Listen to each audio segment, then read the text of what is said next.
Go for it. What's up, y'all? My name is Ian Edwards, and welcome to the Soccer Comic Rant. This podcast is on the allthingscomedy.com podcast platform. If you go there, you see a host of comics there with podcasts by the name and likes of Bill Burr. He has two podcasts there. He has a Monday morning podcast. He has one with Bert Kreischer, Al Madrigal's on the site, Bobby Lee, Tom Segura, Sam Tripoli, and the name of comics goes on and on of comics who have podcasts on the site. Just go there and check out the plethora of dope-ass comics who have podcasts on the allthingscomedy.com website. You can also listen to this podcast on Art19 and also watch it on YouTube, like and subscribe. Soccer's a dope game. There's a lot of people who want more of it, and we're here to provide that. The sponsor of the podcast is onthevolleyapparel.com. If you go to onthevolleyapparel.com, you will see tanks, hoodies, t-shirts, sweatshirts with hip-hop, soccer emblems and logos on the front. And you can use my promo code ComicRant and get 20% off. So go to onthevolleyapparel.com and lace yourself with some gear. Use my promo code ComicRant and hook yourself up.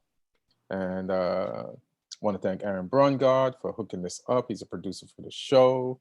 And let's get into it. We got Lee Hudson. He's a British comic, Southampton fan. He was in Sweden right now. So what up, Lee? What up, Lee? Yeah, it's 1 a.m. in Stockholm right now. So yeah, it's all good though. Did a show tonight, so when you do like a show somewhere new, you have the adrenaline rush, and yeah, so I'm not tired. It's all good. So it must have went good. Yeah, it was good fun. Yeah. Oh, dope. I'll ask you more about Sweden after I introduce Martin, because Martin can't wait to talk. So, for some reason, Martin can't wait to talk. What up, Martin? We got Martin Harris, 442 magazine writer, actor. He's been in a ton of movies, including The Hunt. He's a voice of many video games. What up, Martin? How's it going? Hey, Spurs fan? Yeah. So feeling good? With you, because to honor 5 to win 3 weeks ago, high five. With Ian, high six today. High six. Oh, okay. You know, Martin, that joke didn't work when you came on before the broadcast. So why would you think it would work on the... Man, you're supposed to learn from your mistakes. I hope Spurs does better than that. I hope Man U does better than that.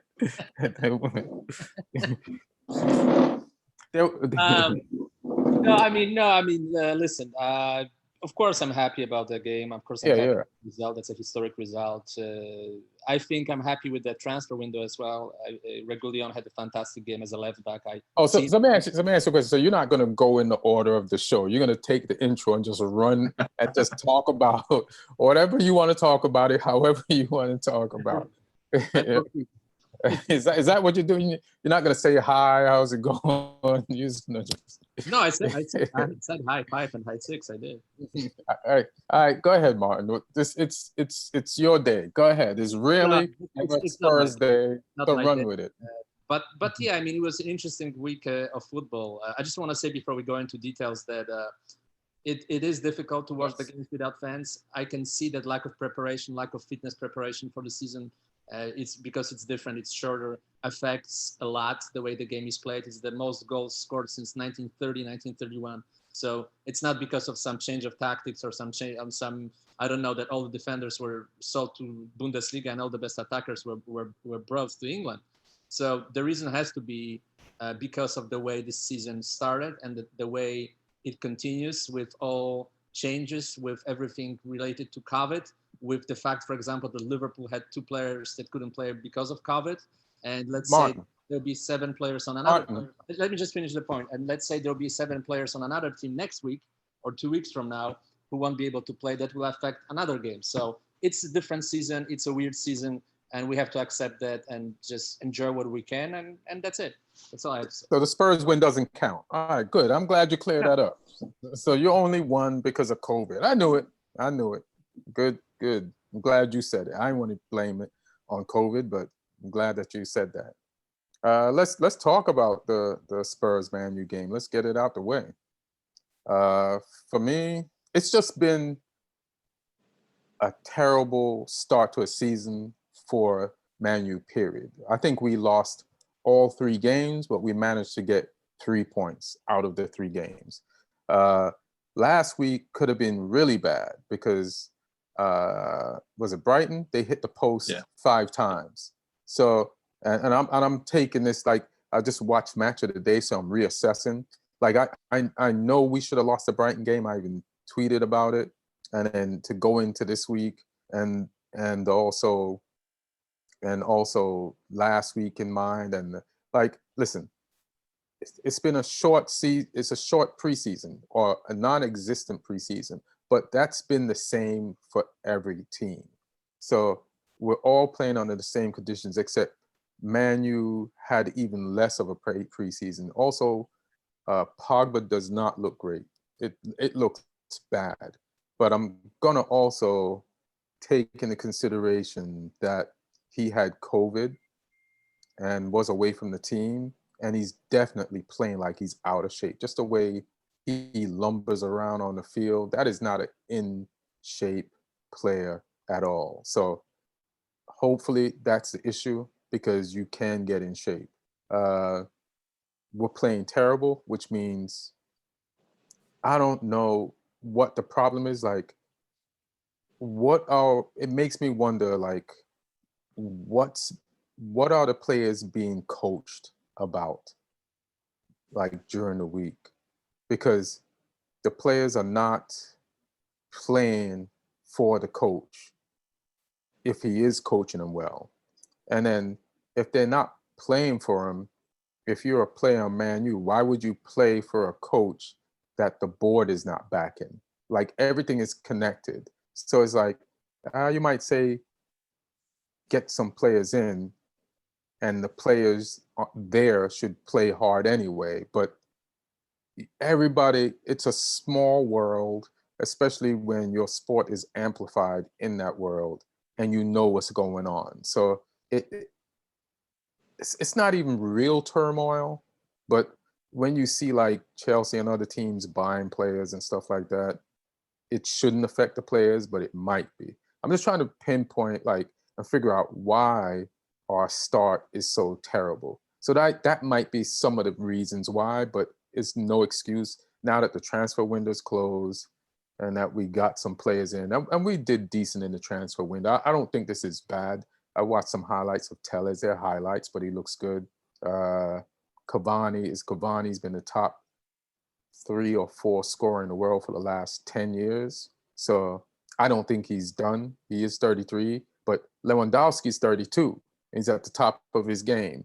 Messi is 33 at the top of his game. I think forwards of today stay in shape and playing shape to have like long careers. So like, I don't think Cavani is a bad buy.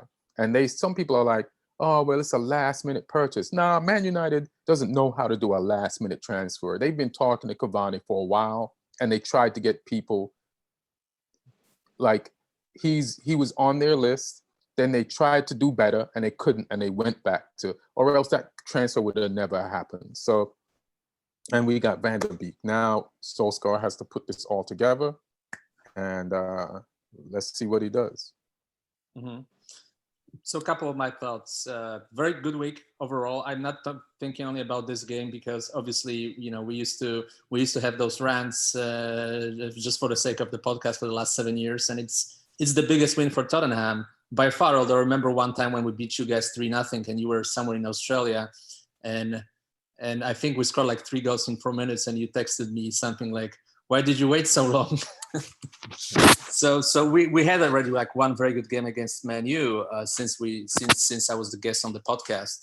That's a special game. That's a special game for sure. But I have to say, for me, it's more the week as a total. Do you have headphones? Yeah. No. Yeah. No. Oh, okay. Is there audio problem? It just might be a little too loud or too hot. A little too hot.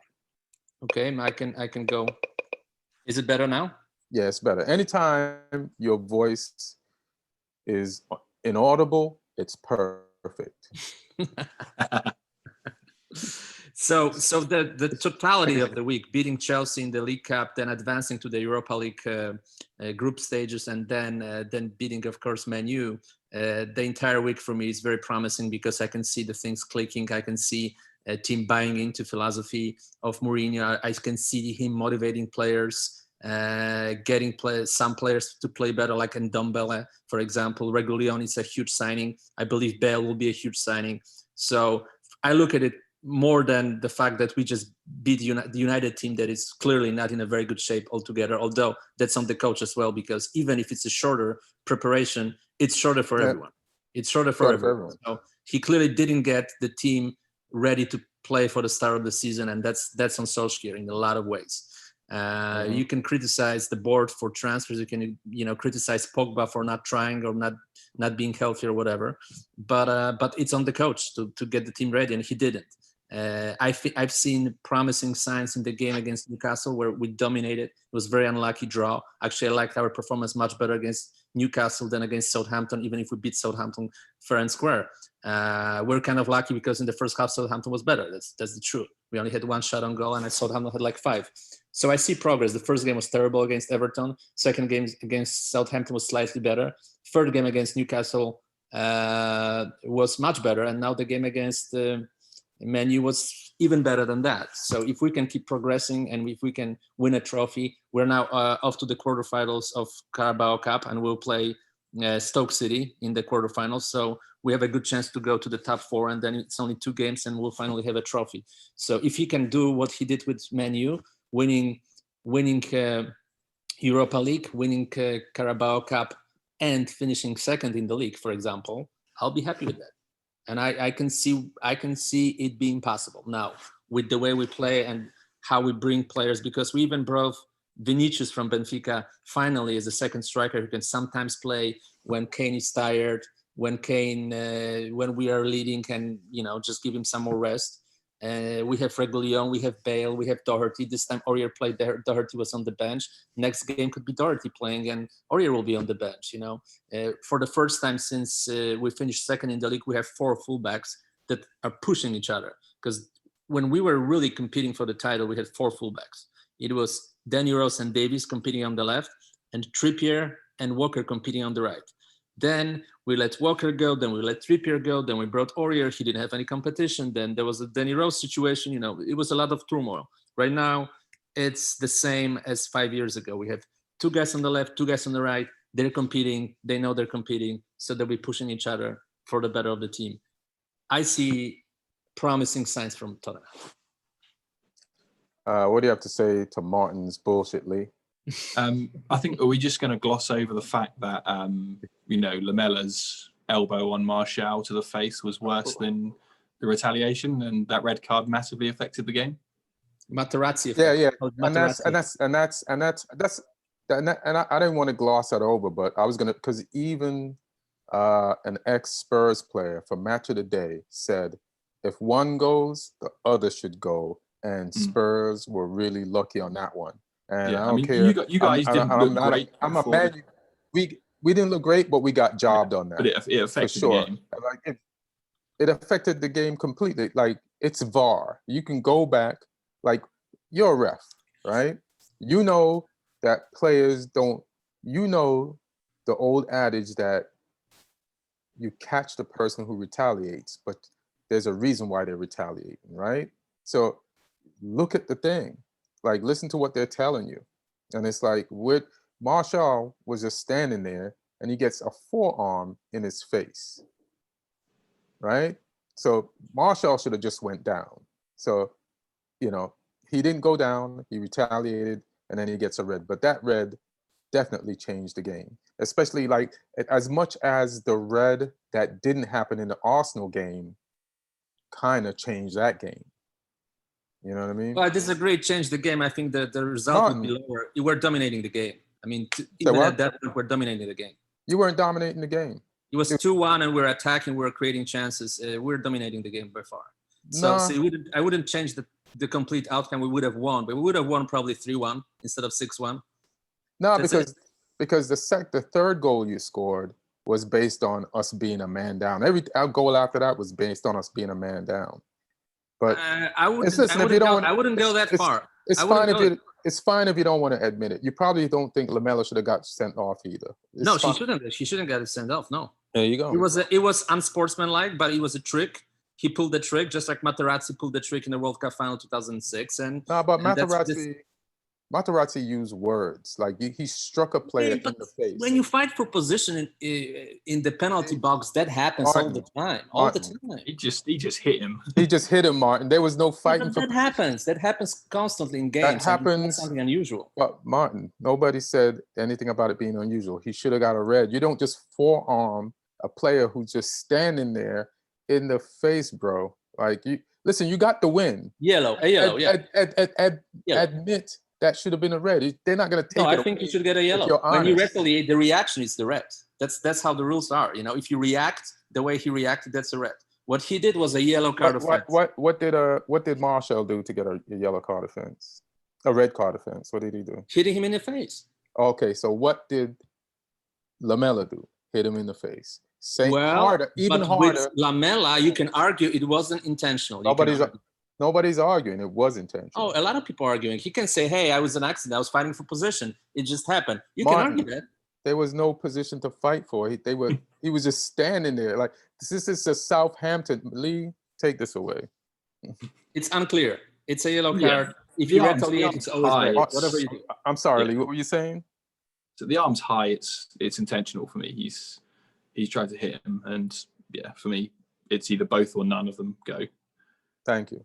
Personally, I think, in my opinion, a referee should look at that and call them both over and have a talk and say, "Fucking cut it out. Just stop it, and then let it go," kind of thing. You say, "I'll be watching you guys. Any more of that, the cards are coming out." But because you know what this game reminds me of, like, because Martin, when I was talking to him on the phone earlier in the week, Ken, he has this forecast of doom and gloom. But the way that game started out, you could tell that Marshall was up for it. You know what I mean? Like he created the penalty. Like there's some games Marshall ain't up for it, but this game he was up for it. And there's a similar game that happened to a famous team that won the league and Champions League. And do you remember this game? Man City versus Liverpool. After Saudi Mane got sent off, I'm sharing it on the screen. Oh yeah, was that the foul on Edison? The foul on Edison and the high tackle. The high tackle. Mane was the best Liverpool player. Like he's up for it. And once he got the red, this team in 2017 capitulated, but a year or two later went on to win the Champions League and the Premier League. This is why I'm not going to panic. It's early. It's weird circumstances. Solskjaer does have to get this team ready. And if he doesn't, we'll just get a better coach. So it's a win-win to me. Like, I like Solskjaer. He's built a better team than he came and saw originally. And so he has to make this work. But if he doesn't, you best believe me, we're going to get a better coach. So I'm not worried, period. Okay, good. I mean, good that you're not worried. I wouldn't be worried either. But I'll tell you one more time. I think we dominated.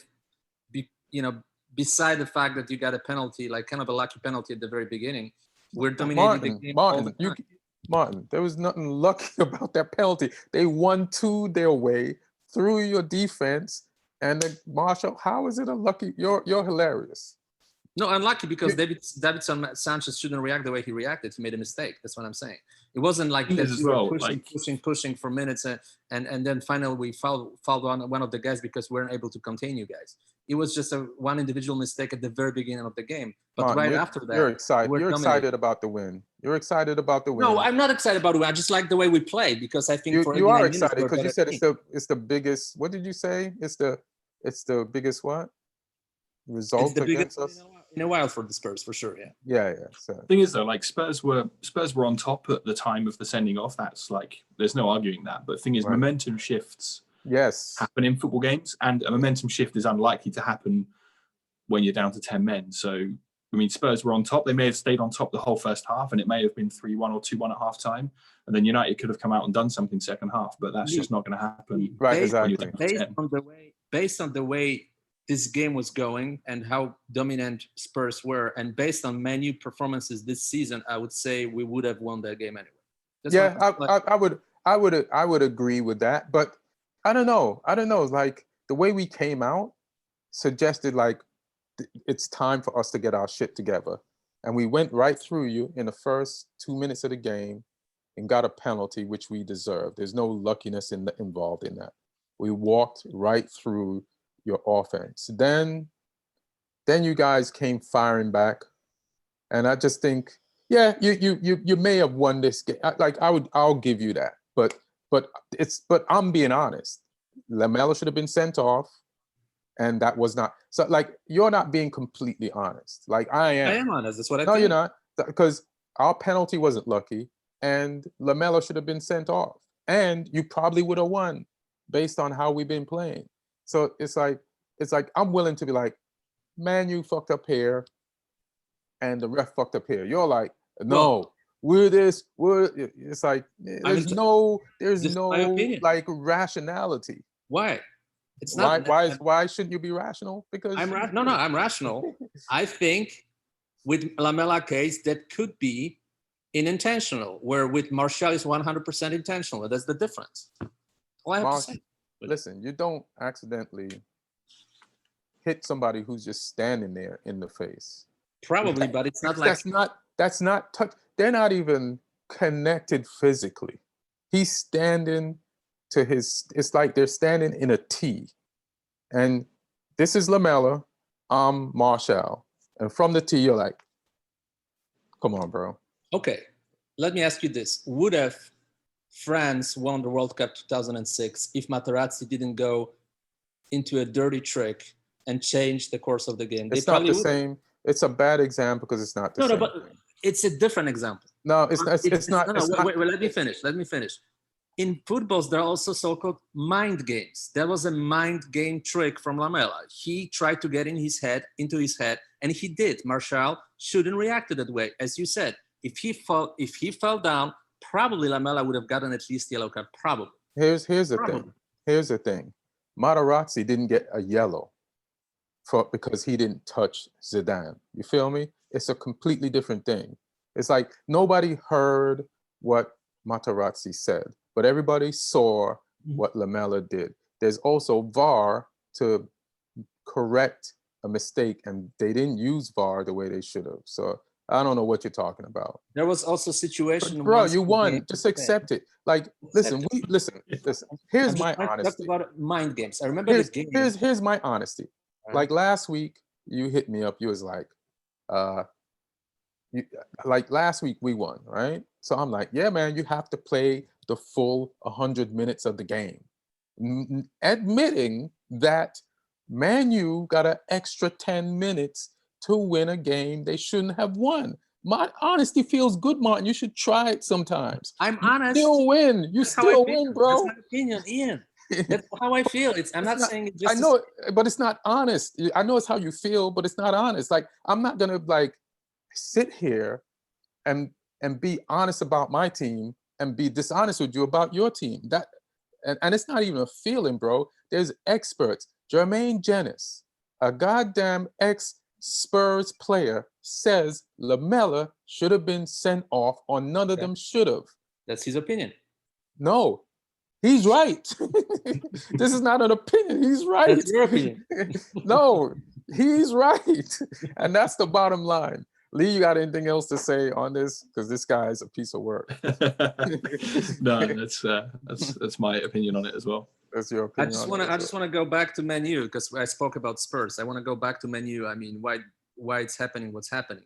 Mm-hmm. I would say there are plenty of problems, and it's also mismanagement from Oli. The fact that Maguire is clearly dealing with some personal problems after what happened to him, with him in Greece. And there is Smalling who didn't even get a shot, and he was very good in Serie A last year. And now they shipped him again to Rome. But at least in the first few games when Maguire's head was in the right place, maybe they should have tried Smalling instead of Maguire. I don't know. It's just the thought.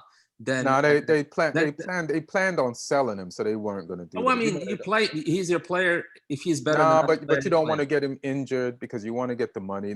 Players don't play. Teams don't play players they're going to sell. Second thing, talking about, because I almost forgot, to a counter argument.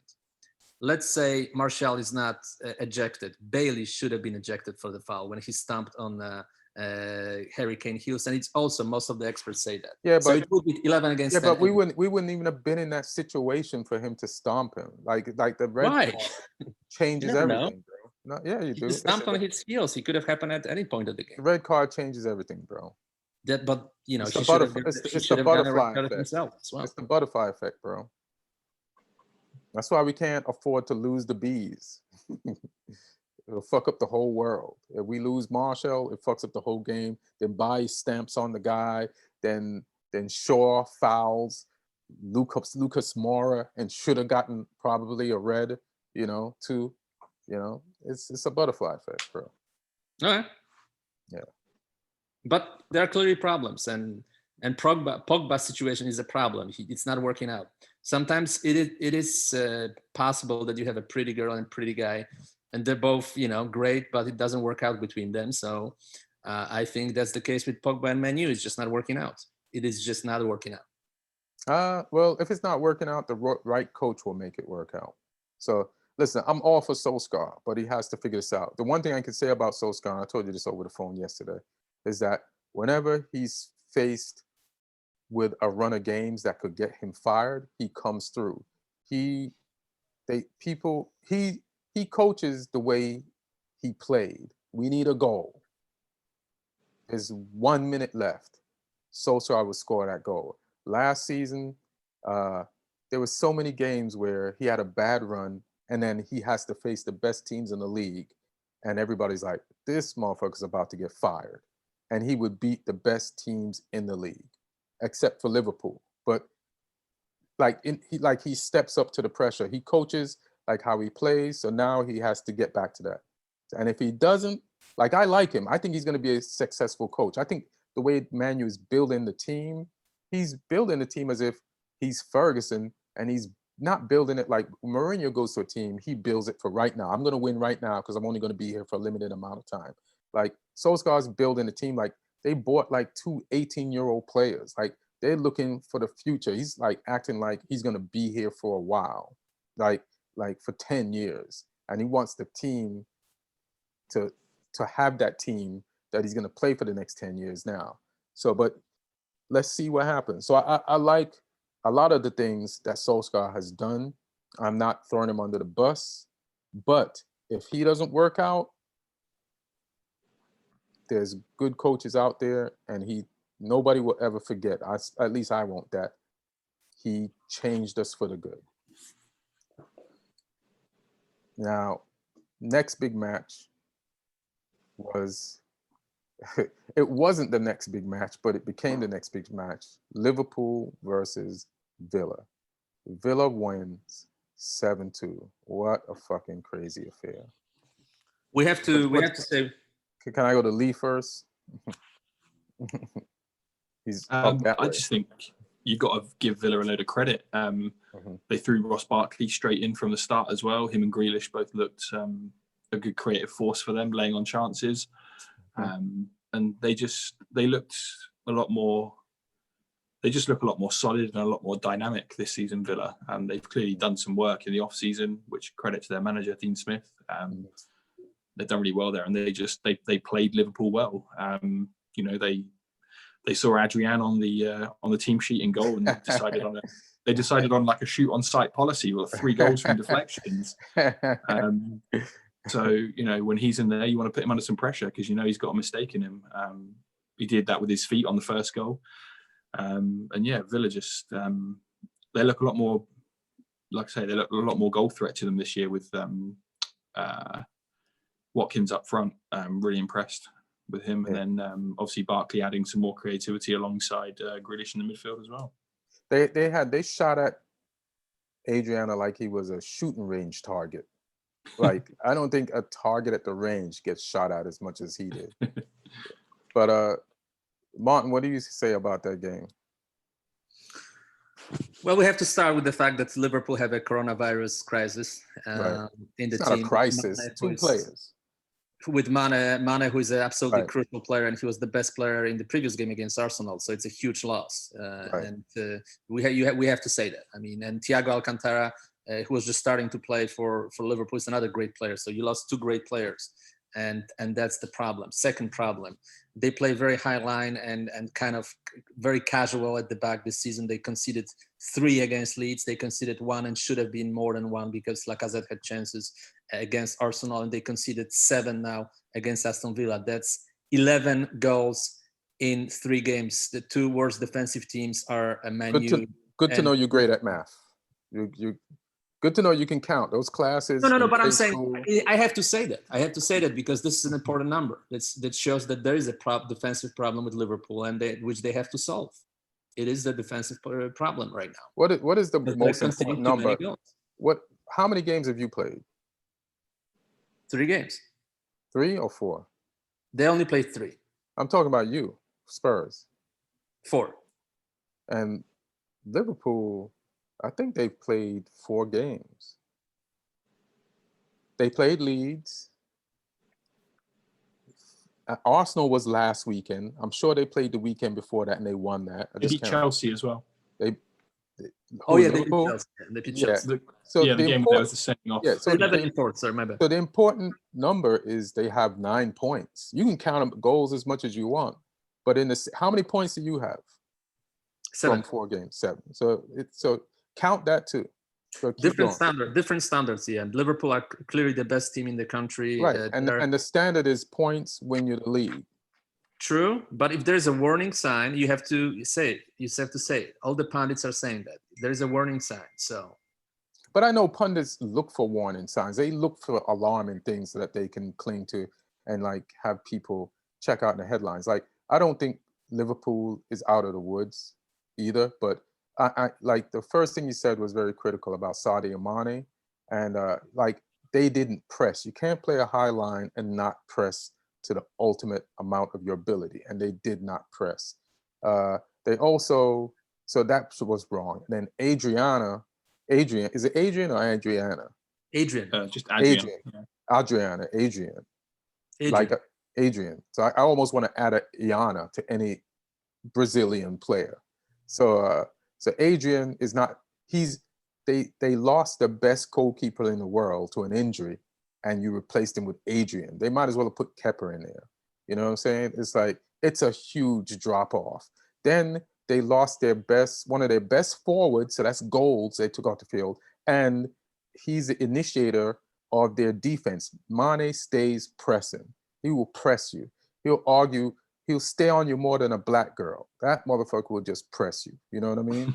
So you lose that, and then it's just the energy and the energizer bunny for the team, and they're like, oh, he's pressing, I got to press. So they lost that. And then Villa just had a great transfer market.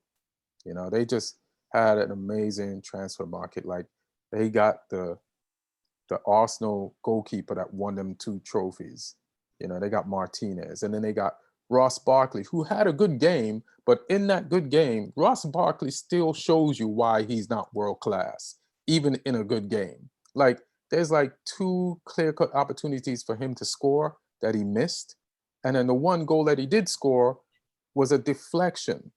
You know what I mean? So it's like I saw that there's going to be some chemistry for sure between him and Grealish, but I can also see where he's going to frustrate Aston Villa fans. Like, and it's something maybe he could fix, but we'll see. Like there were 2 shots he had that were on that he was just him, one defender and the goalkeeper, and they both went wide. And then the one shot that went in was the one that hit a player, which he should have passed to Grealish because they were 1-2-ing. And Grealish was like right there, but he takes this crazy ass shot, and luckily it was just one of those days. So I think playing for a club like Villa though, where he's going to play every week, will actually suit him. That's the level I think he needs to be at the moment, rather than playing minutes here and there for Chelsea. Right. So maybe he'll become more consistent when he's actually playing week in, week out. But he definitely adds another layer of creativity because he was making chances as well. As his finishing wasn't great, but he was making chances, so that's good for them. Yeah, and then I spoke to Lloyd, And Martin's heard me talk about Lloyd. He's a Villa fan. And I said, what was it? He loved what Barkley did. And I'm like, what did he do? He said he didn't watch Grealish. He said Houlihan, or what's his name? Horahan or Houlihan? Horahan, yeah. Watches Grealish. And he said Barkley didn't watch Grealish. I just think Barkley, there's two reasons why I like Barkley on Villa, because I think it's an upgrade for sure. But I also think that when the English coach who uses Barkley starts him sometimes and gives him a lot of playing time on English team, when he sees the guy that he's starting on the English team play next to the guy Grealish, who is not starting on the English team, he's going to be able to see the clear-cut difference between how much better Grealish is than Barkley, and on a week-to-week basis. And there's no way after that Grealish doesn't make the English team and start. So that's what I like about Barkley being on Villa more than anything else. It's like, there's no way you're going to watch those two guys play week on week and be like, Barkley is better. There's no way. And that's going to give Jack a better opportunity to play for England and give England a better opportunity to win games. So I take that. So that's what I like about the game. And well done, Villa. You Another player I'm like really deflected your way to a Villa this season is Go ahead. But have you seen? I've been quite impressed, like quietly impressed with Trezeguet at Villa. He's been going under the radar a little bit, but every game so far for them, he's been like one of their key players. And obviously Grealish gets a lot of the attention, but Trezeguet's been playing really well. It's an odd one though that he's named after a French player because he looks a little bit like him, but he's from Egypt. Oh, he's from Egypt. Well, yeah. Was that Trezeguet was he French too? The other Trezeguet was French, yeah. He was French and half. Or was he Egyptian too? That's what I mean. No, he was the David Trezeguet, the player who played internationally for France, half French, half Argentinian. Oh, okay. The thing about, I was gonna say something, I can't remember. Yeah, I think I said it. Martin, you got anything else? Well, they're better. They're better. I think the fact that Grealish signed a new contract changes a lot of things, because that brings some sort of stability into their lineup, because now they know who they can rely on, and I think it also frees up him more mentally to be the leader of this team, the unquestionable leader. I think the fact that he started scoring more, it's very good, very encouraging, because last year it wasn't the case. I would say he looked like he should have scored more, but he started the season very, very well, and hopefully he continues. I think Villa will not be in trouble this year. I see a bunch of teams that are much worse than Villa. I think Villa will have a chance to actually finish in the top 10. Yeah, I don't know if it'd be top 10, but they'll be close to it. Like it shouldn't be a problem. And which is funny is because everybody's making predictions before the transfer window closed, and the Villa was like first team on one of the first teams to go down. Now I don't think anybody's thinking that. Like they had a great window. Like they actually put Premiership players, and then the one Championship player that they put in there has already got a hat trick. Yeah, and he played great for Brentford last year. And Brentford should have made it to the Premier League, thanks to him in a lot of ways. And people who are judging Villa as a potential team to go down also probably calculated that Grealish will be sold, and that was a surprise that he signed a new contract, and that changes a lot of things. But they were saying that even after he wasn't sold, they just thought, but they made good moves, man. They made some good ass fucking moves, and I actually watched Ollie Watkins play in the 6th division a few years back. How old was he then? He was good. He was raw though. He was super young. He was playing in his club were in the 4th division, Exeter City, which was where he came through the academy, they loaned him out to a club in the 6th division called Weston-super-Mare. He went there on loan, and I was doing some scouting in that division, and I saw him play, and he was really raw, but he had loads of energy and wanted to get in the box slots and be on the inner stuff. You could see that there was something there. I didn't quite think he was going to go to the levels he's gone at, but he's done it sensibly. He's moved up through the leagues, so he's done it the right way. And so you see some players, young players, they move way too early to the top league and they just can't cope. Whereas he's been solid first team player for Brentford for the last few seasons. So how old is he? I think he's like 23, 22. Oh. Yeah, he's definitely. We'll see. It's early. You can, Pookie started out hot. last season for Norwich. Yeah. But and definitely cool down. But yeah, Villa's in a good spot, man. Like to survive and then figure out your problems and then solve them. Good shit. And Martin, I want to also, me and you were talking yesterday about the Spurs transfer window, and I didn't give Spurs the amount of credit I should have for their transfers. And then I was also watching Match of the Day, and your boy, the same guy you differ with in the opinion of the red card, Jermaine Janis, ex-Spurs player, showed how useful or efficient and great in the game against Man U that Højbjerg was. And I guess, it definitely helped to beat you Southampton guys. He spilled all the secrets. like even Mourinho was like in the press conference after the Southampton game, said, yeah, and Højbjerg just told us everything. He snitched. But it's funny you mentioned that game, because the first goal for Southampton, actually, they took a lead, was after the assist from former Tottenham player Walker Peters. So there were two. Yeah, two snitches. There were two snitches on both ways. Yeah. And then also, it's funny. It's like the way Spurs played on Sunday was the exact way that Mourinho's was trying to get to play in the documentary a season ago, but now it's happening. And Spurs is playing to their strengths. Like, listen, I don't know how Harry Kane is going to feel about this, but he might not be the top scorer of Spurs this year. And if he accepts not to be, then you could really finish in the top 4. Because his eye for picking out Son is impeccable, and the passes are well executed, and Son is just faster than anything. He's faster than light. That motherfucker is faster than the speed of light.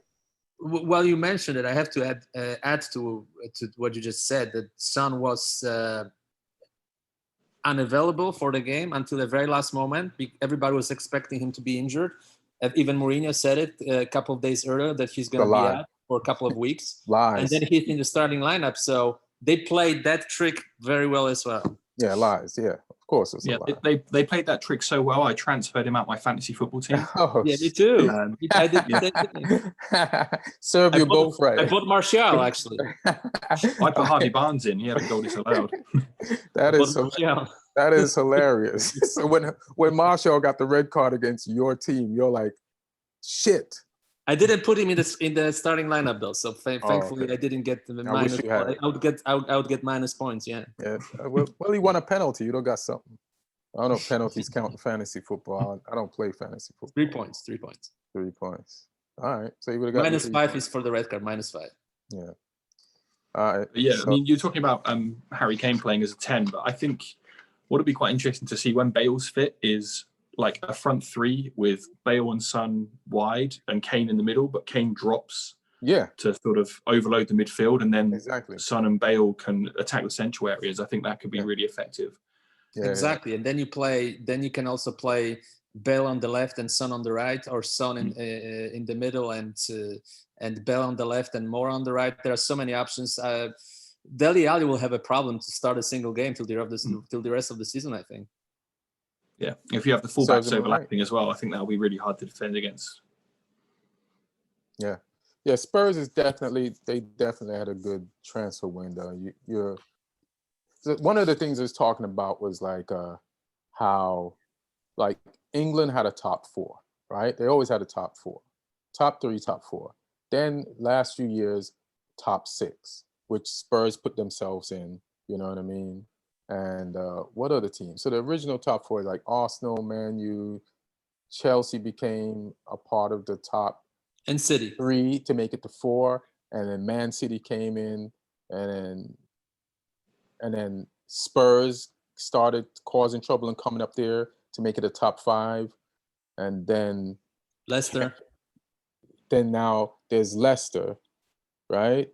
But now the top 6 is about to be expanded because Wolves is good, you know what I mean, and Everton, you know what I mean. So it's not even. So there's going to be so many teams dropping points, and we're going to think, what happened to that team last year? They didn't drop that amount of points, but you're playing just teams are spending their money well. You know what I mean? And they're going for it. So, and all the coaches are like revolutionary, and they've evolved. And so it's just going to be an interesting year. It's going to be tough for Man U to finish in the top 4, you know. But there is no excuses. We have to. Next game, let's talk about, because Lee's here, let's talk about Southampton, West Brom. Well played, Lee. You guys won. Mm-hmm. What is that, 2 in a row? Yeah, 2 clean sheets in a row as well. A win away at Burnley last week, which is never easy. Mm-hmm. And then beat West Brom. And I think this was an interesting game for us, because when I was last on, I spoke about how when we played Palace let us have the ball and mm-hmm. we struggled. Right. And they hit us on the counter, whereas West Brom tried to do the same thing, but we were a lot more sort of effective in our problem solving and how we broke them down and how we moved the ball, which was good. But we had different players in, like we had Gineppo in the starting lineup, who did really well for his goal, really composed, and Armstrong back in the team as well, because he's fit now, and I think they just gave us a different dynamic going forward, which was nice. It was good to see us just win a game. And if Romeu scores like a volley like that, it's a good day, because that doesn't happen every week. Mm-hmm. That was crazy. But yeah, a couple of new signings in the transfer window as well. So Diallo, a French under-21 midfielder from Brest, he came through the academy at Monaco. Mm-hmm. He looks really promising. Like I say, French under-21 international. So has he played yet? No, he hasn't played yet. He signed on the deadline. So we'll get like 2 good seasons out of him, and then he'll go to a bigger club probably. And Theo Walcott, which is, it's. I see the Theo Walcott move as like, he left us when he was 17, and now he's coming back. He's your Bale, but less decorated. Well, for me, it's kind of like if like someone leaves home at 17 years old because they've got ambitions. And then life doesn't work out as well as they want, so they've kind of had to move back to their parents' house in their 30s. That's what I see the Walcott move to their like. old room, yeah. And then you find out that your parents rented out your room, so you got to share it with a stranger. So because Walcott thinks he's gonna come back into this team and start, like he's not the hard worker that I think your coach Husenhauser wants. So good luck. You're going to have to share that room. He's going to share a locker in that fucking changing room. He's even got his old shirt back as well, number 32, which is what he wore when he first broke into the team when he was 16 years old. You know why he got 32? Because nobody wears 32. Like, yeah, exactly. Who had it? Is he 32 right now? I think so, yeah. Exactly. Because I remember he was on the World Cup team in 2006. He was on the World Cup team in 2006. So it was 14 years ago, over 14 years ago. Yeah, as a promising he got talent. Put in as a teenager, he didn't play a single minute, but I think at the time Sven-Goran Eriksson thought he was the future. So yeah, and he had some good games. He had some good games. For England. Well, I think he scored a hat trick against. He scored a hat trick away against Croatia once, which was really hard to do. So, but not to brag too much, he didn't really set Everton on fire. So it's not like he was really doing well at Everton. Neither him or I'm not expecting who didn't do very well at Everton actually. Yeah, I'm not expecting big things from him, but he's just I think a solid squad option because he can play. We play a 4-2-2-2, and he can play as a winger or in the front two within that. So he's a solid option. But I think if we wrote our best starting 11 down, he wouldn't make it. Well, listen, if he'll be a recycled goods like Inks happened to be after 4 years of sitting on Liverpool's bench or even in the stands, and now he's one of the best strikers in the league, and he really scores a lot. I have him on my fantasy. How old is he? Because he's a must. How old is Ings? Yeah. Ings? 30? I think he's like 27, 28. I think he's older than that. Let me check.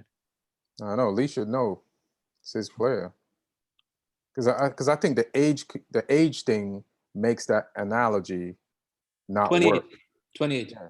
Yeah. Walcott's like, if it's his now or never time has passed. I'm not saying he can't do anything. I just don't even know. Like Bale, I can get why Bale is motivated. I can get why.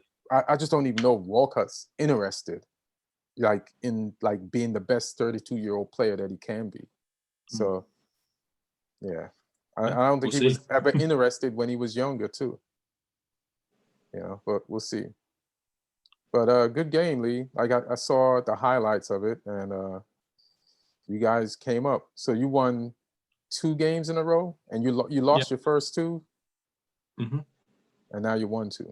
Yeah. Yep. So 50-50 record, which is that's what I expect our whole season to be like. To be honest.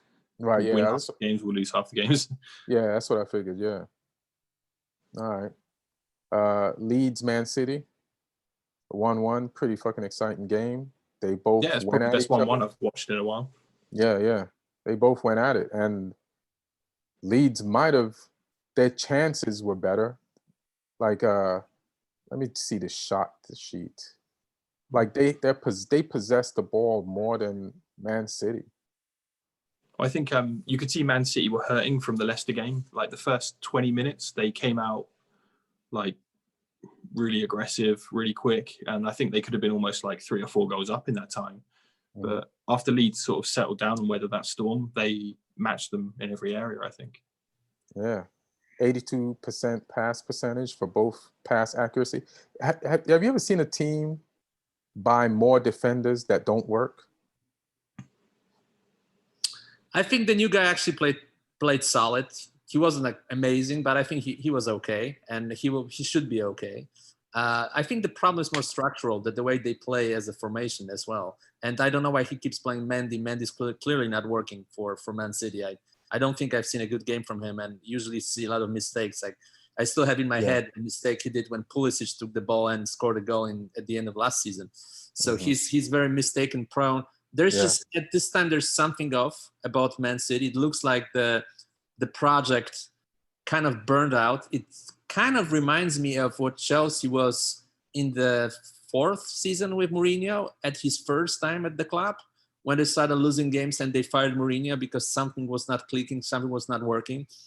It kind of reminds me of that time. It might be time for them to move on and try some different voice in that locker room. I don't think City can win the title playing like that. Although, listen, it's an open field right now. It looks like it's Liverpool are in the driving seat, but anyone can probably challenge them at this point.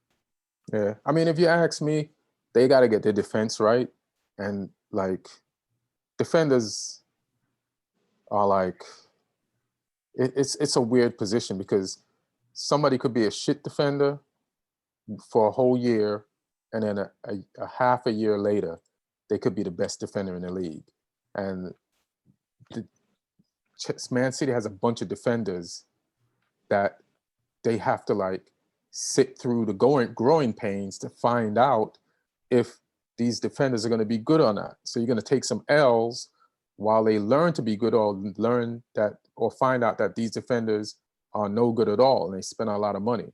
But I think the main problem with Man City right now, and just standard-wise, is Pep. I don't think, like I asked Martin a question yesterday, and it's like, I don't think, like Mourinho 5 years ago is better than he is today, And I think the same thing for Pep. Like, I think the main problem for City is Pep. Like, I don't think he has the hunger that he used to have. It's just a feeling I get. It started happening last season, and I know they bought defenders, and everybody knows that their problem is defenders, but I just don't think. And I know Jesus is injured and Sergio Aguero, and that could have changed this game a lot, but I just don't. Like after the game, he's talking about what a great game it was.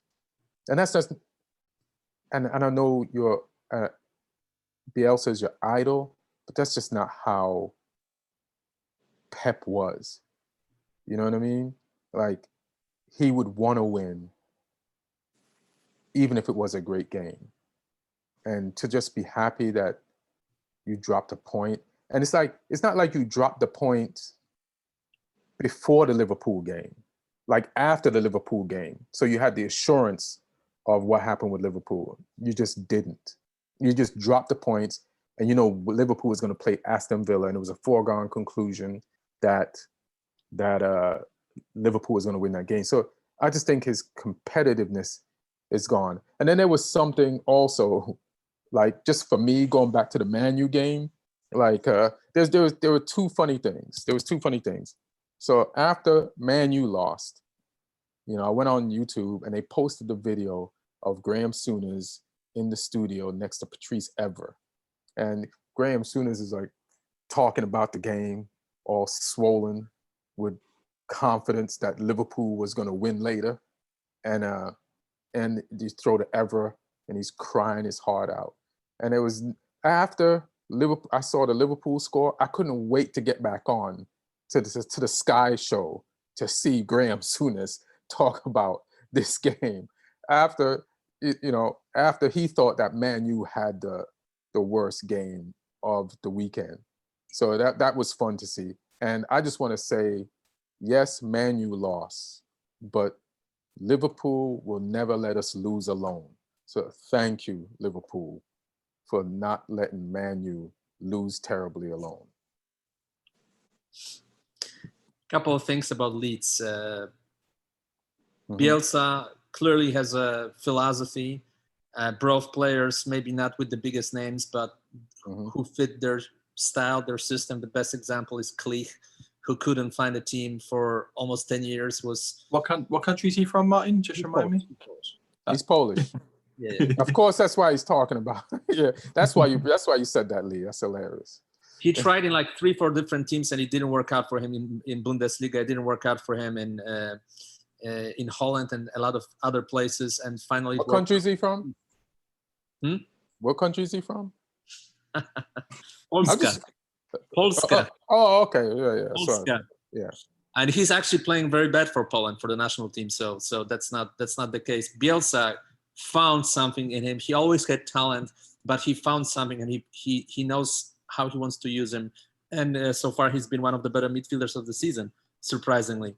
I think Leeds are they're like a breath of fresh air and fresh life into the Premier League, especially now when we're trying kind of to cope with the new situation, games without fans. We needed something extra, some positive influence, and I believe Leeds are a positive addition, very positive addition to the Premier League. Yes. Yeah, they got some players that I never heard of that came out of the Championship, and that's my problem with Ollie. Like, why are these Leeds players who's never been in the Premiership playing like they've been there for 4 years, and Man U isn't? And also, why is Brighton Hove, even though they lost again this weekend, they still were almost better than the team that they lost to, and they were better than Man U when they lost to us. They were better than Chelsea. It's like, why are players of lesser caliber performing at a higher caliber than Man U? So that's a huge issue. So props to these players, man, for just coming in and just putting on those mental blinders and going for it. That's some beautiful shit. Wolves versus Fulham. Wolves won. Well, I'll start this time. Wolves don't really impress me that much this year. It looks like they're struggling a little bit, and then they lost to West Ham a game before. They kind of powered through that game, but I think they'll have a problem to advance to the top 6. I see them as an outside candidate, especially because other teams are better, and it looks like they might be in a little bit of a slump. But Pedro Neto is a young talent that he's actually intriguing. He's probably their best player this year. Better than Jimenez and Traore? This year so far, yes. Yeah, really? I don't think so. This season, yes. He's an exciting player. But I think Wolves are dealing with like the that turnover of losing Doherty and Jota, because that's two really key players for them. Right. So I think they're settling into, obviously they've got Semedo in on the right side now of that 3-4-3 that they play. And obviously Neto's playing a bigger role now that Jota's gone. And I think they've got a couple other attacking players coming through. The young kid they bought from Porto hasn't really played that much yet, Fabio Silva. So I think they're in a little bit of a transition. Because they've lost two key players, but I think they'll still be solid. They'll be top 8 for sure. Whether they can break top 6, I agree with Martin. Sure, like for We'll sure. I think top 8, yeah. Okay, let's count. Just give me a second. If you have, let's say, competing for top 4, you have competing 7 teams for top 4, which is Man City, Man U, 1, 2. Liverpool. You sure you want to put Man U in there? I'm just putting all the teams that are competing for top 4. Man City, Man U, Liverpool, Tottenham, Chelsea, Everton, Leicester. That's 7. Yeah, so they can get 8. Yeah, okay. I think they could end up finishing above Leicester. I could see that. I mean, Leicester have been up and down. They looked great against Man City. They looked absolutely awful against West Ham yesterday. So yeah, they could finish 8. I think it's a chemistry problem, and not even a problem. It's just like chemistry has to happen, and they started out slow last season, and look where they finished. So what about Leeds? What about Southampton? Those teams also can finish 8. I mean, you were technically the 3rd best team, and in the post-pandemic restart problem, you were the 3rd best team in the league. Yeah, Man United finished 3rd after the pandemic as well. So I think it's a new season. I'll be happy with top 14 as long as we're not involved in that relegation battle. I'll take that. I'll take a real mediocre season over what we've had the last couple of seasons. But Leeds will be an interesting one. I don't know whether they'll be able to. And Bielsa teams, they sometimes burn out a little bit because he demands so much from them. Obviously, the Championship. I think he has backup for those players, and he had a good transfer window, and he's got Rafinha in, and so I think he has players for each position, and he's a good coach, so he can get those players just to play. Like, who are these players now? Why are they doing what they're doing? I don't even think it matters if the players are of a certain standard. I feel like he can get them to that standard. So, but we'll see. I'm not putting Leeds in the top 8 yet, but I'm only putting them in the top 8 because of what happened to Sheffield United last year, when Sheffield United were first year in the league and kind of surprised everybody. And I think Leeds are better than Sheffield United last year in terms of as a team and as style of play. So I think they might be the kind of surprising team. There's always a surprising team, that team you don't count on. That's why I think there'll be like a surprising team. Like there's always a surprising team. Wolves were a surprising team 2 years ago. Burnley were a surprising team a couple of times. And Sheffield United, who are struggling right now, were a surprising team last year. So I think they could be a surprising team. It could be Brighton as well. It could be Aston Villa, but I think there'll be one surprising team. That's just my take. I'd say based on the game so far that Fulham and West Brom look like they're both knocked out. And Sheffield United will have a problem, I think. Who? They will. Sheffield United, I think they will have a problem. Yeah, because speaking of Sheffield United, that's their 4th game in a row. They just lost to Arsenal 2-1. And Burnley. Again, so what? And Burnley. Yeah. But Burnley, you add that in, Burnley is like they're prime for the relegation battle. Like, but let's just go to Sheffield. They were bad against Newcastle. Right. And so Sheffield lose 2-1 to Arsenal. And that one is their first goal for the season. And it was at the end of the game. Even though this game could have been completely different because your boy David Luiz grabbed somebody's jersey. He was the last defender. And Leno came off his line and cleared the ball. And they got away with one. But it should have been a red card. So if you win a game 2-1 against an 11-man team, it figures that you could beat this 11 you could beat this team if they were down to 10 men. But Arteta doing their thing, they're getting results, and then they just got the perfect player to fit their exact needs in Partey. And speaking about putting teams in the top 4, I like what Arteta is doing. His coaching style is distinctive. You know what his players and his teams are going to do. And now they got a player that fits right into that a lot of teams wanted. And Arsenal is going to be dangerous. What do you guys think? They will be dangerous, yes. Yeah, I think they they could be the best team to watch in North London for sure. Oh shit! What do you think? What do you think of the transfer window, Lee? Yeah, Martin, we know you could barely count. I think Partey is a really good signing because he's almost made for the Premier League because he's got everything. He's athletic, but he's also got a good football brain, and his technical ability is decent. So I think he provides a really good option for them in midfield. I still think the Willian signing was smart.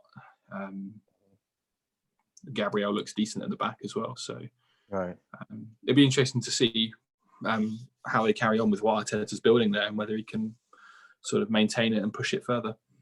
Yeah, they loaned out Guendouzi too. Exactly, to Hertha Berlin. I'll just say this: let's wait and see first. Because when Pepe was joining Arsenal, everybody was saying that he'll kill the league, that he'll be the superstar. So let's wait a little bit. But see.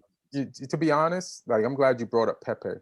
Last year when I was watching Pepe, I was looking at a guy who was adjusting to the league, right?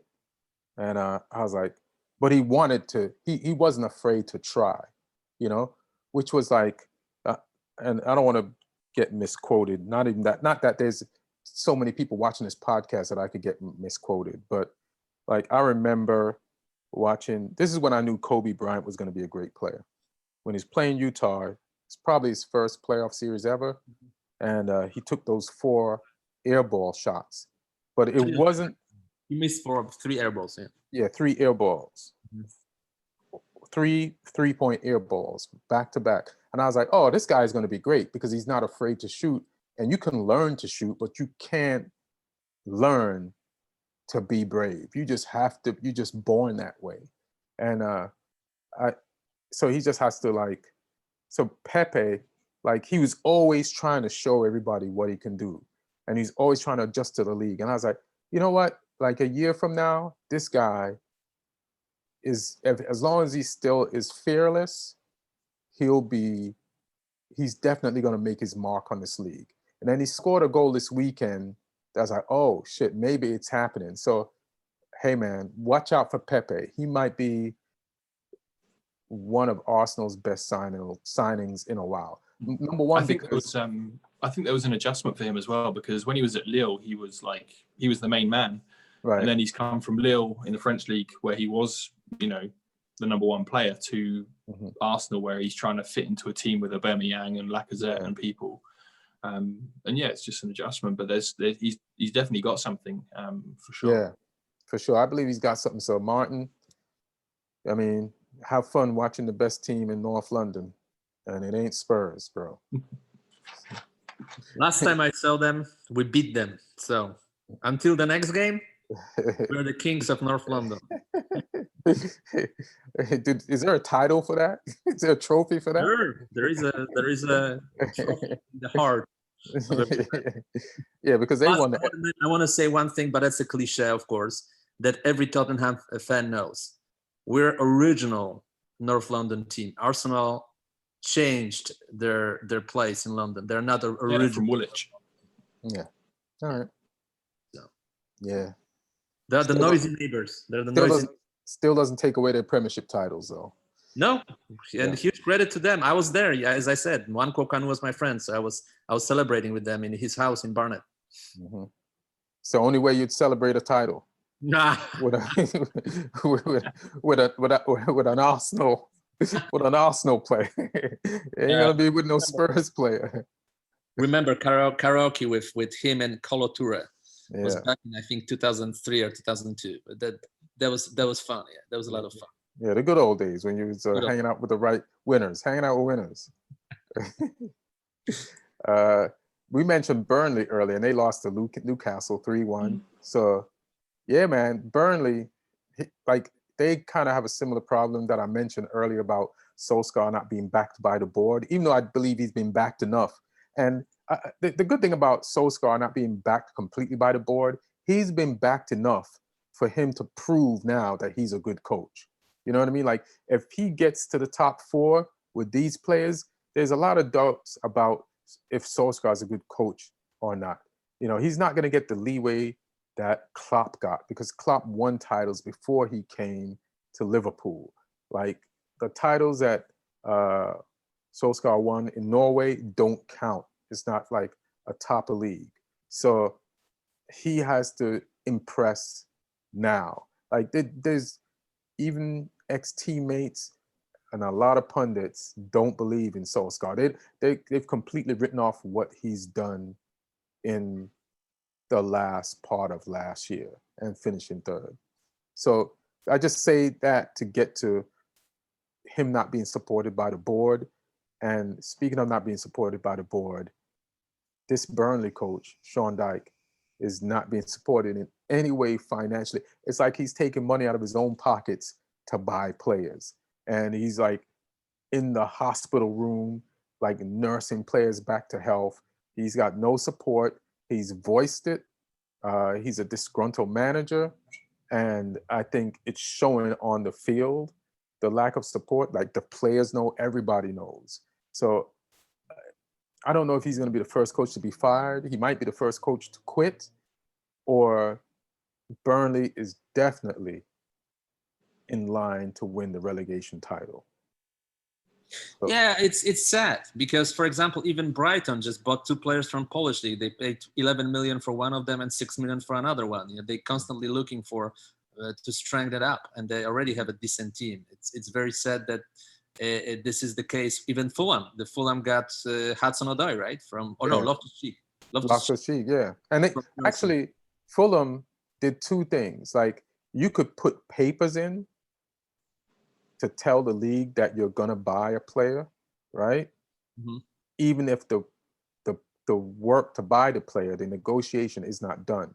And Fulham got 2 sets of papers in for 2 different players. So one is Loftus-Cheek, and I forgot who the other one is. So at least Fulham, like, by the end of the window, is gonna get 2 players in. Burnley, I think they got 1 guy for £1 million. And I don't know what you could from Brighton. Yeah. So I don't know what £1 million is going to do on a team that has lost 4 games in a row. I think it's a bad sign as well when, like, the players who previously you could count on start having bad games. Like, Nick Pope last year was one of the best keepers in the league. I think he got the most clean sheets last season. Yeah. But he was all over the place against Newcastle. He was making loads of mistakes. So when your most consistent players previously start going downhill, I think that's a bad sign. And yeah, just losing 3-0 at Newcastle is never a good thing. Even though 3-1, right? Yeah.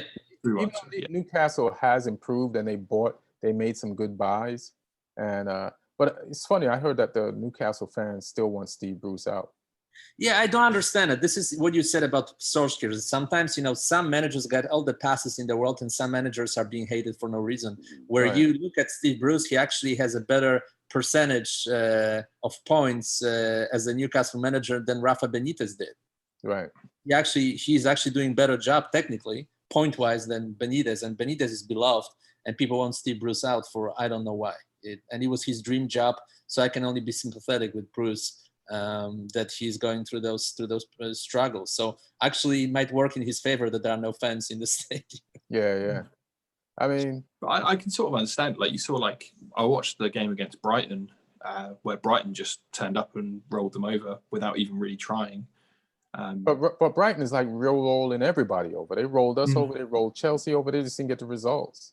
But Newcastle were pretty bad in that game. Yeah. But, you know, they're 10th. They got 6 points out of, 12. That's pretty good. I mean, is that Newcastle? No, Newcastle has 7 points. Yeah. 7 points. They were very 4 lucky to get a games. point from us, but other than that. I mean, you got to take it. They're 9th. You got to take that. Like Newcastle. Yeah, they're not in any danger of going down. Yeah. You have 7 of the 40 points you need to stay in the league, and it's most likely 35 points right now. And Wilson, I think, deserves to be on England team. I think Saint Maximin is a really good player. Yeah, Wilson. Which Wilson? Callum. Oh, okay. Oh yeah, what a great buy! 2 goals. 4 goals, I think. No, I'm just talking about just in the last game. But yeah, like what a great buy from Bournemouth. Like they just bought well. Like and they did it fast. They, time to integrate the players in the team. Like, listen, Steve Bruce hasn't always been the most attractive football playing coach, and I think, but I still think they're playing some like watchable football. You know what I mean? Like I'll get up to see what Newcastle is doing in the morning, 4 a.m, out of curiosity. Who else? We didn't talk about Chelsea.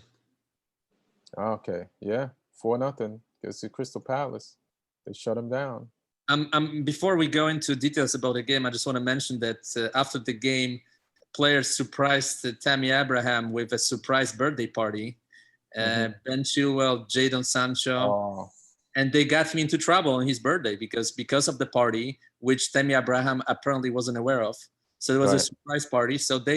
So first of all, he wasn't able to shoot a penalty during the games that led to a scuffle. Then he has a birthday. He doesn't. It wasn't a scuffle. Then there is a birthday he didn't invite anybody to, and they make a surprise party for him, and they got him into trouble. And today, all three of those players were eliminated from England team. Oh, for real? Including Abraham. Tammy? Yeah. Damn, he got it. That's shit. All right. He got his birthday gift from Jadon Sancho. He got eliminated from the penalty spot on his birthday and England. What a great gift, guys. Your gift of getting me cut off the England squad during the international. Thank you. I appreciate it. This is the greatest party that anybody has ever thrown for me. Like the repercussions of it, I will never forget. It's the gift that keeps on giving. Listen, is that why Frank put him in the starting lineup? Because it was his birthday? Or does he like, Tammy, you're still in the plans? The last 2 games, they've played Werner and Abraham both from the start. Okay. Werner in a different role a little bit. Yeah. All right. I think when you're up 3-0, right? And Spiliqueta did a good job as a captain to smooth that situation over. But I do think when you're up 3-0, it's more important to get your forward starting scoring goals than it is to stick to the rules.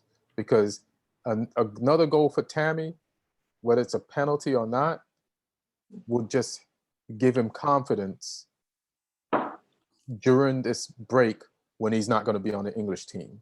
So I think, like, even though Spiliqueta smoothed out a situation, because you do want your forward to want to take the penalty. What's his name? Jorginho had already scored a penalty. It's 3-0 up. You're playing Crystal Palace. They're not going to come back.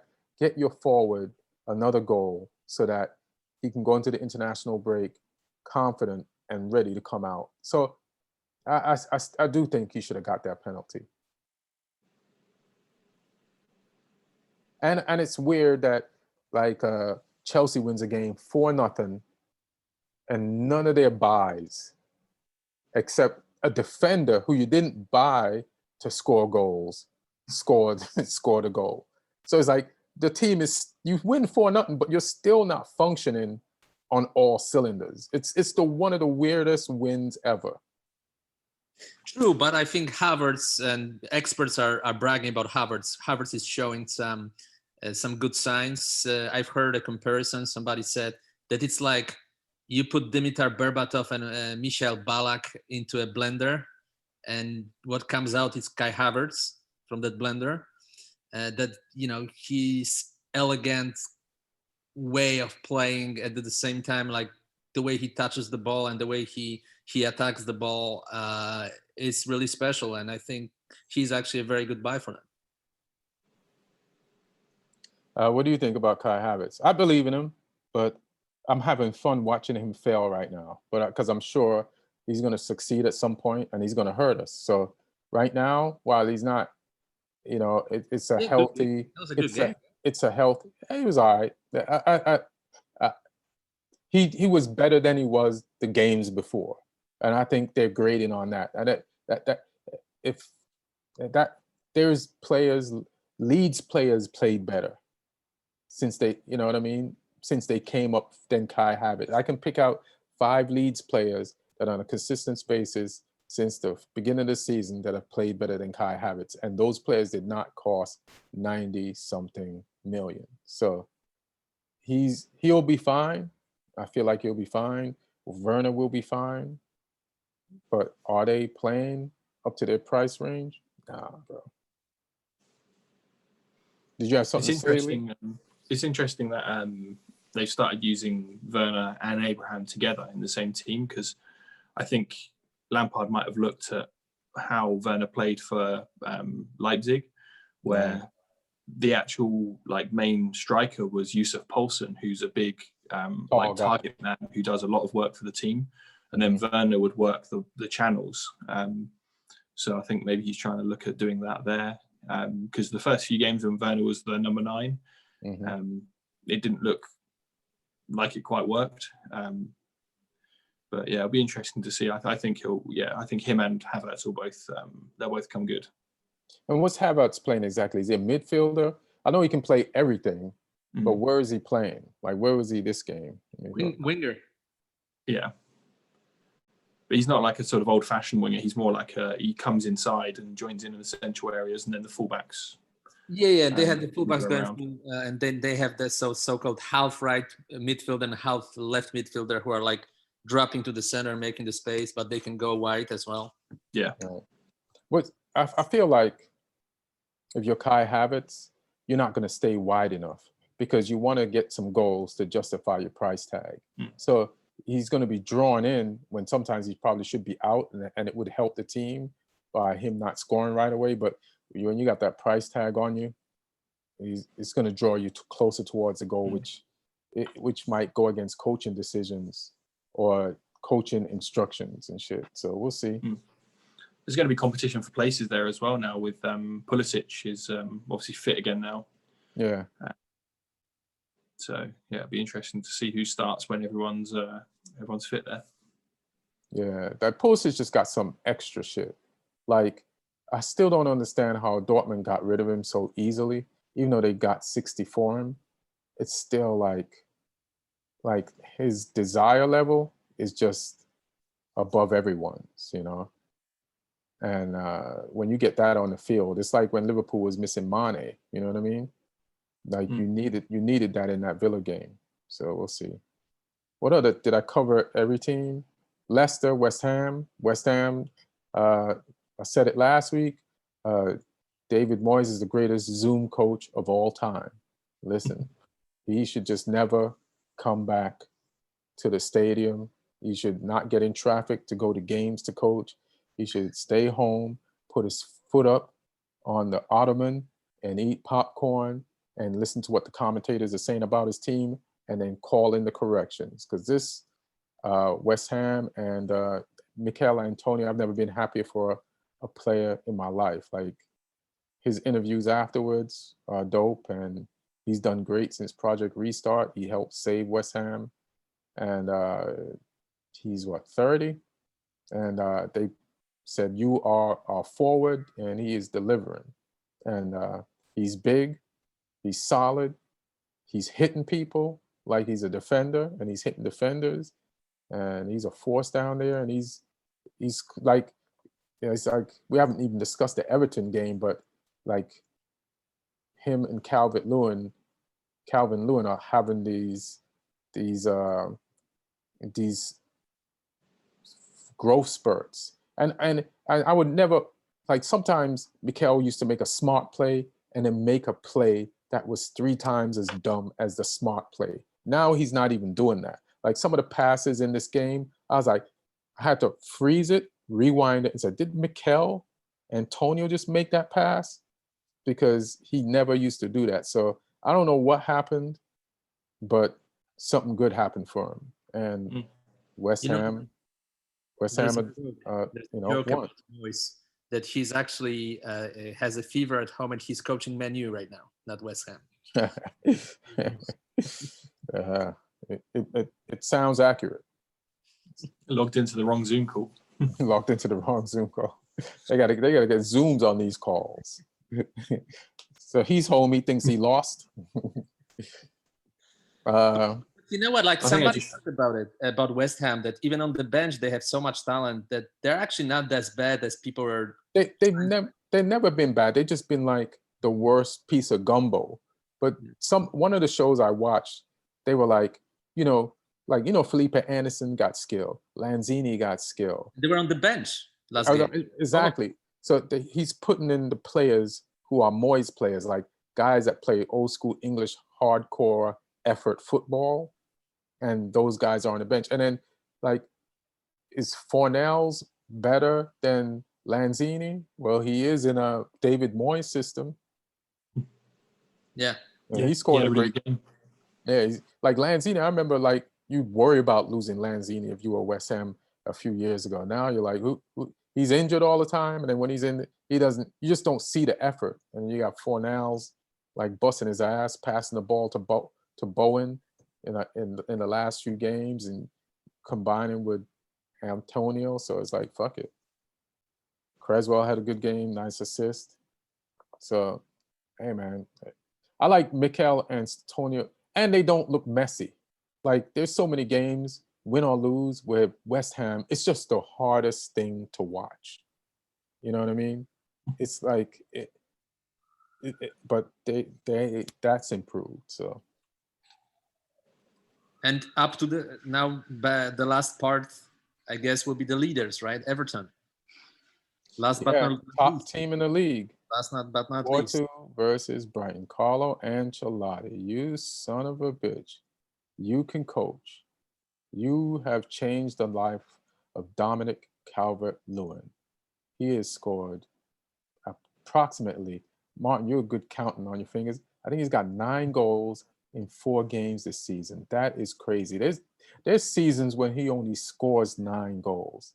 This motherfucker has 9 already in 4 games. Like, James Rodriguez, Doucouré, you didn't even play Allen. Like, your bench is starters from the last 2 seasons. Say what? They played him against Tottenham. Allen, he played. Yeah, but he didn't play against. He didn't, for some reason he wasn't in. So your bench players are your starters from the season before, and they're like, you're like, we can get rid of a player like Walcott, who we bought to improve our team. We can loan him out. We don't need him. We can loan him out to Southampton and still, like, beat Brighton, who gave him a fight 4-2. Like, I always like Ancelotti as a coach, man.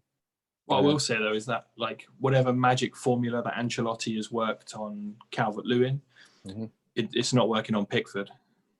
Oh, yeah. That's the problem. That is the problem. Yes, luckily the forwards are sort of making up for any mistakes that he makes at the moment. Right. Yeah, that was a horrendous mistake. Yeah. But when they play Liverpool next, it might that might be the difference. The fact that, they've got a keeper and he's making mistakes. Yeah, because he's given Liverpool gifts before, specifically Origi. So yeah. But yeah, man, they're at the top of the league. Derby game will be special. The next game is the Derby, so it'll be a special game. Calvert-Lewin made the England team now. Yes, he should. Deserved. Yeah. He should start probably. Over Kane? No, because as we just talked, Kane can play as number 10, and Calvert-Lewin can play next to him technically. They kind of do that for England, but now, like they kind of do that for England. Like sometimes I see Kane drop back, but it doesn't work as well. But now that he's doing it for Spurs, like the last few weeks, it might work better for England because it's just because you have the runners. You got you know Sterling, and you get Calvin. You have the people to like with the speed. So let's see what happens. Is that it? And we talked about most of the transfers as we went along with these teams, right? Yeah. Chelsea had the best transfer window. Arsenal had the second best. Spurs third. I disagree. I know you disagree. I said that on purpose. We had the best, and Everton has second best. You're right. I was wrong. Newcastle and Aston Villa had better transfer windows than you. What about Everton? They had fantastic transfer windows. No, they had a fantastic transfer window too. A lot of teams had like tangible, fantastic transfer. Even Man United, who didn't have the best transfer window, had a good transfer window. Because I was watching, like, listen, Cavani is Cavani. He's going to score, right? Even though somebody I wish somebody posted. Have you guys seen this? Like, I wish I had it queued up. Is it the training shot? The training shot. Somebody said, "Welcome to Manchester United, Edison Cavani," and it was a training shot. Cavani skied the ball wide, high, and into the stands. Yeah, that ball's in orbit. Yeah, I think that ball is circling the earth right now, and it's going to hit us as a meteor.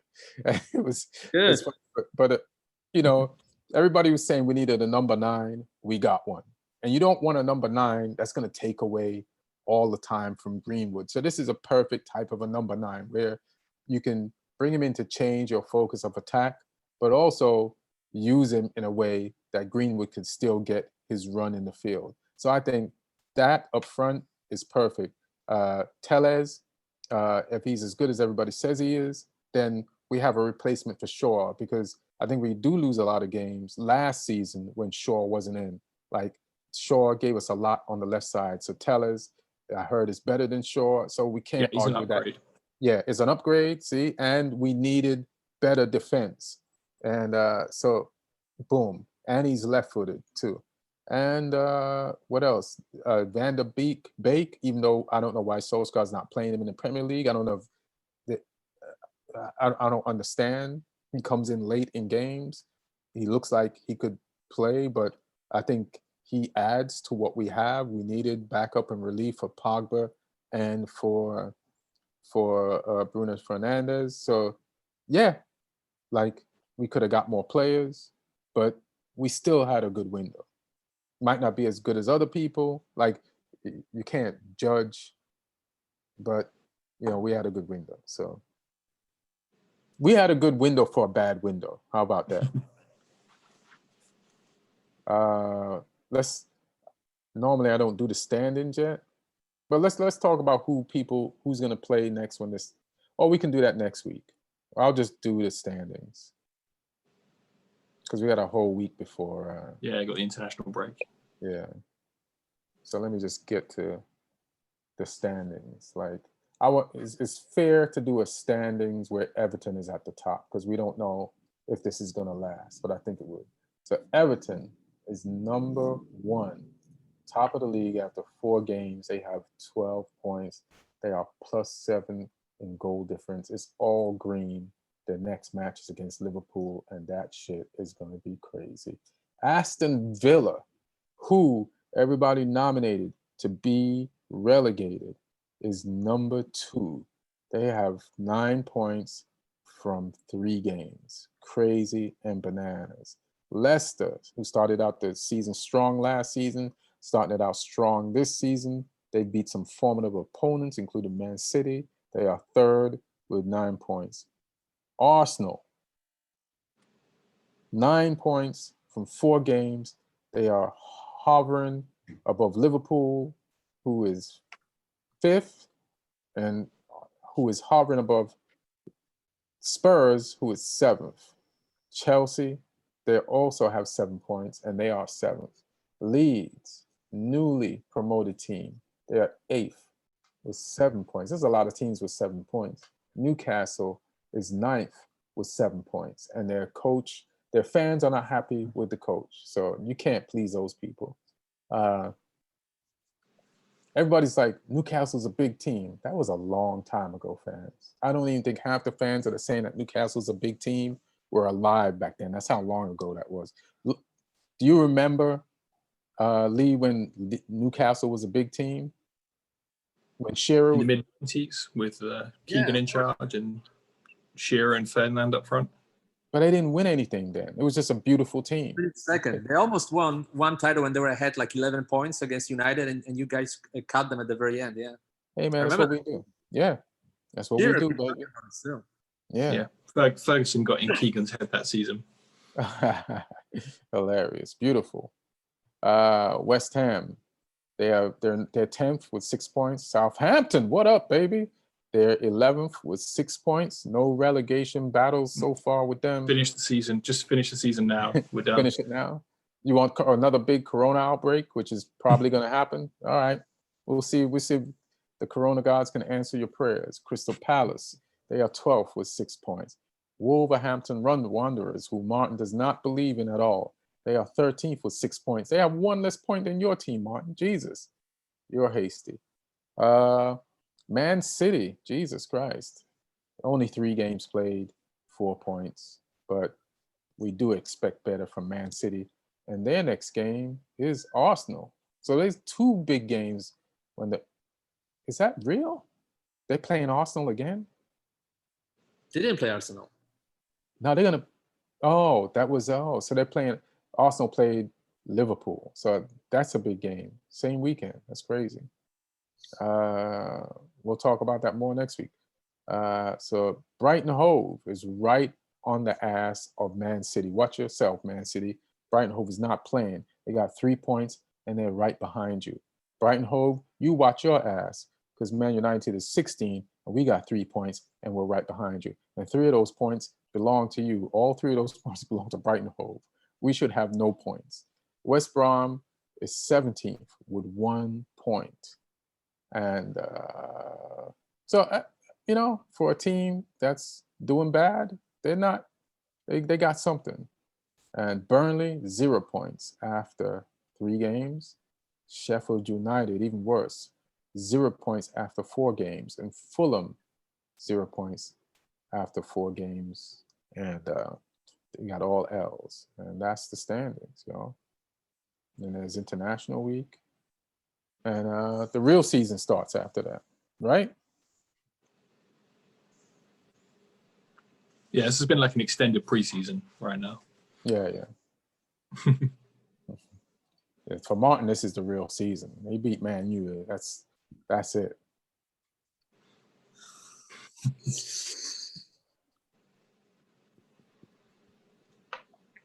It's as funny as the first time you did it.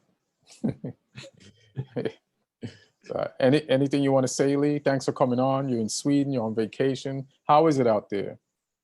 Yeah, it's good. Like I said, did a show tonight. Doing another one Thursday. Yeah, it's been fun. Is that an Airbnb you're in? No, it's like a hotel. Oh, yeah. It's like a hipster hotel though. I'm not cool enough to be here really, but like swing the camera around. What's so cool about this place? I'm not saying it's shitty, but the room's all right, but the rest of the hotel is quite hip. It's like quite sort of industrial, like made to look industrial kind of thing, and it's Maybe they just put you in the U part of the hotel. All the other rooms are hip as shit. Maybe there's like, all right, this guy doesn't belong here, but he did rent it, so we'll just let him stay. Yeah, I'm the only one in here who hasn't got like a huge beard and tattoos and stuff. So stop shaving, man. Grow your beard before you go to Sweden. What about the corona out there? How's that? Well, they didn't have a lockdown here. They put like social distancing in straight away, and the citizens here are like, they're smart enough to actually be sensible. Cool. So their outbreak hasn't been any worse in a lot of other European countries. like in England, no one knows really what the rules are and no one follows them. So here it's a little bit more sensible. All right, cool. So you went on vacation in the only place that didn't have lockdown. Yeah. Are they so when you get back, right? Are they like you got to quarantine because Sweden don't have a lockdown? No, we've got like a travel corridor with them at the moment, so there's no isolation required. That could change, but it won't change before the weekend, and I fly back on Friday. So, right. I won't have to do a 14-day quarantine or anything. I'm all good. All right, thanks. Anything you want to plug before you get out of here? Doing a Zoom show on Sunday, the 11th. That's in conjunction with All Things Comedy. Oh, dope. I'm opening for Sam Tripoli, so that should be fun. Oh, wow. Oh, good shit, bro. All right. Lee, so there's a couple of other, there's some UK promoters involved. Company one of my friends involved in called B Comedy and comedy, the Comedy Club in Italy as well. So it's in conjunction with all of them. So yeah. Are they going to be like? Are they going to? Where do people get tickets? bcomedy.co.uk or .com. But if you check my socials, it's on there. So right, at Lee Hudson Comedy. Okay. Could you say it slower? At Lee Hudson Comedy. Yeah, in case somebody wants to actually buy a ticket. That's cool. Is there going to be like any Italian comics on it since they got some Italian association? The MC's Italian, but he lives in London. So. Oh, all right, that's cool. Martin, what you got? Film called Stay, coming out in January. I have now on online film called Oddman Rush, and 442 Lukas Podolski in this magazine, and in the next one Tim Howard. By the way, I have to say I'm very impressed with his punditry on NBC Sports. I think he's a great analyst. I really enjoy because he takes no prisoners. He is brutally honest. Yeah, he's he does it. I think it's funny, like he kind of reminds me of me, but let me explain. Like some of the things that he says, if you don't know him, you'll just think it's some mean ass shit, but he's saying it to be funny. And I'm glad that the people in the studio with him laugh when he says those things so that they get it. You know what I mean? So like I'm just basically happy that he's not being misunderstood. You know what I mean? So he sounds like it's hardcore, and it's like, yeah, it seems harsh, but it's also, if you're open, pretty funny. You know what I mean? And he's not making the funny face. Like he's kind of stoic, and he looks like he's not even happy to be there, but he actually is. So that's how, you know. So I like Tim Howard. Even I was watching, I was like, hey man, lighten up. But then people started laughing this week. I said, oh, okay, so they're getting it. So cool. Yeah. Former Man U goalkeeper, by the way, so. Yeah, kind of. Like I wonder how many times a year Mourinho calls him to thank him for giving him a career. You know what I mean? Because he was in that Champions League game against Man U versus Porto. Somebody took a shot. He parried it, not away from the goal, and Porto player, I forgot which one it was, put it in the back of the net. Costinha, yeah. Who? Costinha. Costinha, and then they go to the finals, they win, and Jose Mourinho is now Spurs coach. Yeah. So you should thank Tim Howard for thank Tim Howard for Mourinho being your coach, bro. Because otherwise Mourinho would be our coach 20 years ago. Yeah, but they wouldn't have spent the money. Probably, yeah. They wouldn't have spent the money because he wouldn't have won a Champions League. Yeah. Now you get the guy that people spend money for. You feel me? Yeah. It's Daniel Levy spend money, and that's the biggest achievement. You know, he made Daniel Levy actually spend money. Yeah, with a new stadium, that's empty. He's making the guy spend money when they have to pay for a new stadium that they can't pay for. That is mind fucking blowing. Yeah. So, yeah. For me, Follow me on Instagram at Ian Edwards Comic. Follow me on Twitter at Ian Edwards Comic. Some people are hitting me up during the games on Instagram. Sometimes, most of the time, I watch the games live. Sometimes I don't. So you're giving away scores. Thank you for ruining it for me. But I thank you all for your input. Like and subscribe on YouTube. Leave comments. I'll respond to all of them. And just keep watching. Be safe. It's a crazy year, but love y'all. One.